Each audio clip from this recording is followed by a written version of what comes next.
Hello again, and welcome to this video on the origins and the writers of the Renaissance, which covers SOL 2B of World History 2. Now, we will describe the artistic, literary, and intellectual ideas of the Renaissance by creating a list-style blog post introducing your online readers to this information, the information from this video, all about the Renaissance. So you got to be ready for that as you're watching through this video so that you can be prepared to actually make a blog post, and we'll work on that in class. But let's think first about why learn all this stuff? Why learn everything about the 1500s? Why learn about the Renaissance? Well, in the big picture, the trends and processes that you can see developing here set off a chain of events which eventually lead to the Industrial Revolution, America, imperialism, the Ninja Turtles, and the modern world in general. Also the postmodern world. Basically, because we're weird. What do I mean by that? We, as people living today, think very differently and lead very different lives than people did before 1500. So it's worth studying about all this stuff. Now, historians are fond of putting names on time periods that have recognizable features. They sort of separate them from one another into these stretches of times called eras or periods. And the process of doing that is called periodization. And do you know what historians love even more than splitting things into periods? Proving that they don't exist, naysaying other historians. Anyway, historical eras, as you can see here on this timeline, which is one of those timelines that goes from top to bottom, you see this pre-modern era from the prehistoric, the ancient, and all the Middle Ages and the beginning of the Renaissance. Well, just after the Renaissance, really, is when the modern era starts, which the world was in all the way up until they sort of put it in 1948. But as I said before, historians love to argue about when things were and when they are not. So you'll find lots of different dates for that. So in this video, we're moving on to the Renaissance, one of those periods that may or may not have ever happened. But I should say here that nobody disputes the facts of what happened.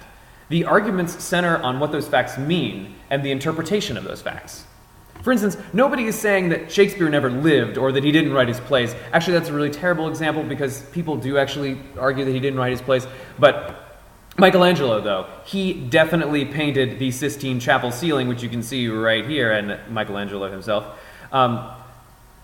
So let's get going on the Renaissance. Let's stuff some stuff into that. That's a weird moment in that video. I'm going to pause. So what was the Renaissance, you ask? Well, let's begin with what it looked like. I wandered around the Virginia Museum of Fine Arts to find out. And so first, here's what European art looked like before the Renaissance. See how there's just these sort of people, and they're like chilling, but it's all sort of flat looking. It's weird. It's not great perspective, and the people look kind of like humans, but it's not very convincing. Over here on the Renaissance side, you can see the use of lighting is incredible, and there's that guy throwing the gang sign, and there are all these other people who have unique and interesting expressions on their face. They look like individual people who have lives that you could learn about. That's the difference, the depth of character and interest and skill with paint and lots of other artistic mediums. So what you should notice is the power, perspective, detail, realism, and emotion. The Middle Ages, they're mostly concerned with death. That was pretty much like we saw in the Medieval Mind documentary. And their art was flat and beautiful, but otherworldly and sort of static, stuck. The Renaissance was also a time of opulence.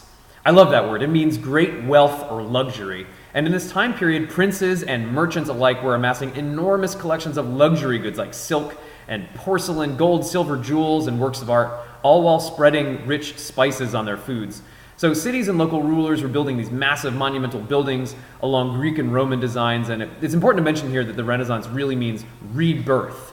Specifically, later writers saw this time period as the flowering of European culture that had been lost after the fall of the Roman Empire. So it's a later bunch of people who actually call this a Renaissance, but again, historians naming things after they happen.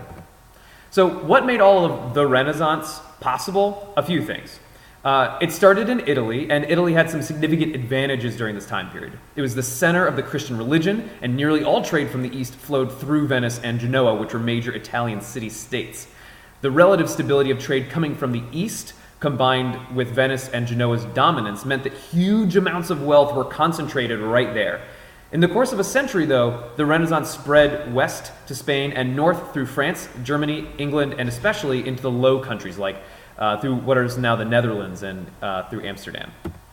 So here you can see the spread starting here in Italy, and you can see all these. The blue lines are Venice's trade routes. The purple lines are Venice and Genoa's trade routes that head all the way up here, and these are northern European trade routes to the sea. But you can see these green arrows traveling all to Spain, to France, to England, to the Low Countries, to Germany. Now, the economic causes of the Renaissance are really fascinating. The economic system of Europe was really confusing and hard to work with during the Middle Ages. Nearly every major trading power had its own currency, and there were no easy ways to exchange money. Also, the numerous nobles of Europe were in constant conflict with one another. Remember how complicated the map of Europe was when we looked at it in Europa Universalis?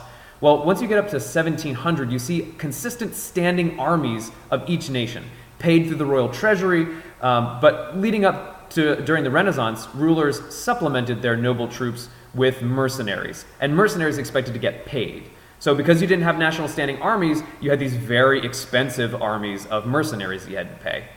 And your income as a noble, and especially as a king, was probably insufficient to keep up with the new amount of both weapons and consumer goods that you were expected to own. So that's like cannons, but also like tapestries and china for your house. And your income, because you were a noble, was based on farming. So loans to cover the amount that you needed above farming each year quickly became a way of solving that problem. Wealthy merchants in Italy loaned money for repayment, sometimes with interest, like sneaky interest. But often for political favors or to gain a monopoly grant, so you could be the only person doing a kind of business. The availability of loans and later paper notes of exchange made it possible to increase the amount of money available at any time. And beyond warfare, this also meant it was possible for rulers to hand out loads of money to writers and thinkers and artists to create for them. So loans from banks made nobles wealthy through loans, so in debt. And they then paid for art. So loans equals art in this case. There was a consumer culture, kind of like what you see today, but mostly amongst the rich. It eventually spreads down, but it takes hundreds of years. Competition for the magnificence and opulence, like I said before, began to cause competition in art and obtaining art objects. And especially after this, the invention and spread of the printing press made written ideas travel quickly, and so all of these social elements of the drive for trade and trade goods became quickly spread across Europe. Now, the people of the Renaissance, you'll get to meet the visual artists of the Renaissance in another video, which is much cooler than I'm capable of making. But before we move on to that, let's talk about the people who were the writers. There was Erasmus, so let's talk about that guy.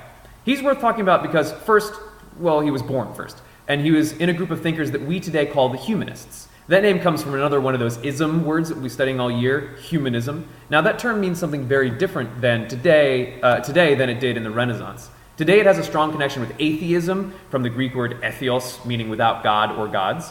But humanists first applied to Erasmus and company in the early 1800s, so 300 years after Erasmus lived.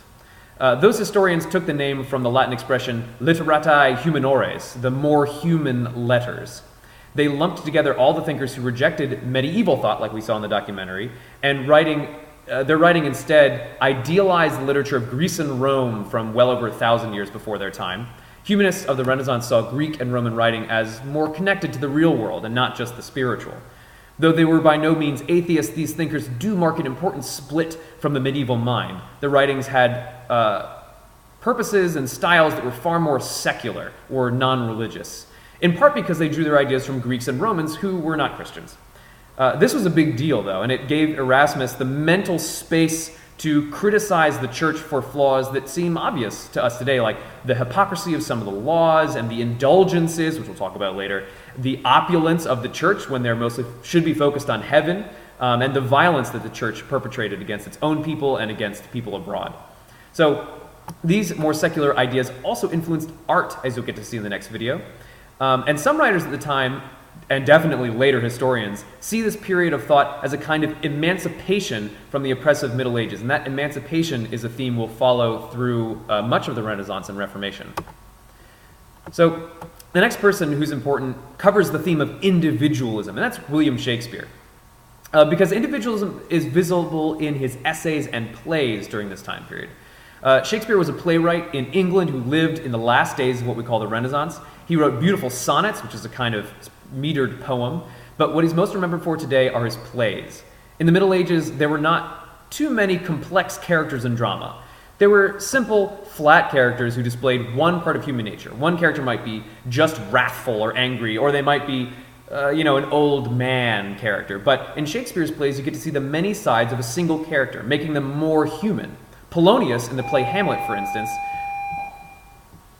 Take Polonius, for example, in the play Hamlet. You see him as a courtier. Take Polonius from the play Hamlet, for instance. You see him working with the king, and when he's with the king, he's a flatterer. When he's a royal advisor to the queen, he's overconfident. When he's a father to his daughter, he's kind of uncaring, doesn't really pay attention to her. When he's a father to his son, he's kind and wise. And this idea of character was extended to a very specific individual by a French essayist named Montaigne. And he wrote about a character near and dear to his heart, himself. He looked inward and picked out many perspectives and pieces of himself, something I hope to help you do throughout this year. See how that works? Their ideas all fit together. Secular ideas taken from Greece and Rome, reworked by the Renaissance thinkers, led to an emancipation of thought from the Catholic Church that allowed more interesting individualism. That's just one of the many ways those ideas fit together during this time period. But here's a larger issue. Before we go on, especially before you see the next video, I want to introduce you to one of the major themes in world history, and all of history really, gender. In the next video, you will watch a cartoon character lead you through the Renaissance art, but it's made by a great group that does these funny art history videos. They use a term that you may have heard before, and you will almost certainly hear again, Renaissance man.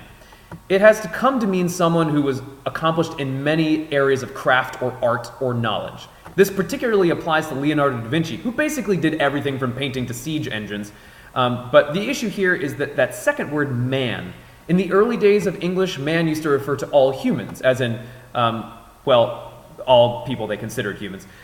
We have stopped doing this, using man to mean all humans. In your English classes, you may have been told to write his and her, or he and she. Today we try to bring at least two genders in, while in the past, in many cases, it was assumed that you meant humans. So, if it was acceptable then, when these Renaissance men actually lived to do that, why argue about it now? Because today, when we say Renaissance man, we do leave out women. Perhaps we wouldn't if we intentionally included women in lists of Renaissance artists and thinkers, but as you'll see in the SOLs in the next video, and in the next video, they totally leave them out. So, because we don't have time in this video to spend on all the incredible women of the Renaissance, let's focus on Marie de Gournay. She was closely connected to Montaigne, the essayist from earlier, and she practically adopted him as a father. She collected, translated, and commented brilliantly on Montaigne's work after his death, and she wrote on the equality of men and women in 1622. And she also wrote a few other texts advocating for that same ideal.